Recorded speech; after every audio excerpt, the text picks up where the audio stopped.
The recent ousting of Bashar al-Assad marks a pivotal moment for Syria, prompting calls for justice, humanitarian support, and to commitment to democratic governance as the country navigates its complex transition. More details in the following report. In a significant development following the fall of Assad on December the 8th, Fadel Abdelghani, director of the Syrian Network for Human Rights, reported that over 6,000 regime officers have been documented for war crimes. He emphasised the urgent need for national court to prosecute these individuals, warning that without justice the cycle of revenge may continue. Abdelghani also highlighted the ongoing human rights abuses, including over 200,000 deaths attributed to Assad's regime, and stressed the necessity for international support to establish an independent judiciary. As a new transitional government is formed, led by Mohammed al-Bashar, there are concerns regarding the future of Syrian refugees. Several EU countries, including Austria and Germany, have suspended asylum applications for Syrians, citing the need to assess the new political landscape.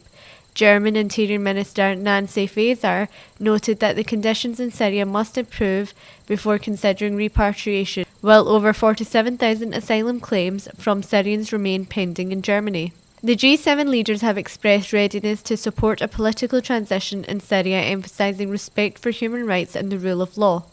The transitional government has announced a 3-month period to amend the constitution and ensure a stable governance structure. Meanwhile, rebel leader Ahmed al-Sharaa, formerly known as Abu Muhammad al-Golani, has sought to reassure Syrians that his group, Hayat Tahrir al-Sham (HTS), does not seek to dominate the country.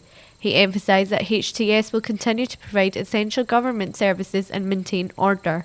Meanwhile, Syria's new government spokesman has said that the country's constitution and parliament would be suspended for the duration of the 3-month transition period following President Bashar Assad's ouster, claiming that the current constitution dates back to 2012 and does not specify Islam as the state religion. In the meantime, Israel has continued attacks on Syria, apparently taking advantage of the security vacuum in the nation.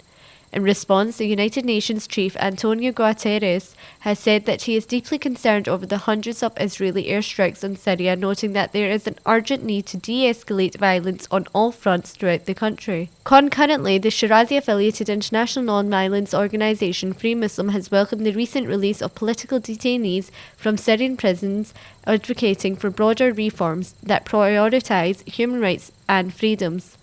They stress the need for Arab and Islamic governments to review their policies to ensure the protection of dissenters and promote democratic governance, which they believe it is essential for long-term stability and reform in Syria. It is also worth mentioning that the Biden administration is reportedly considering removing Hayat Tahrir al-Sham from its terror list to facilitate international engagement, despite ongoing discussions and monitoring of the group's activities.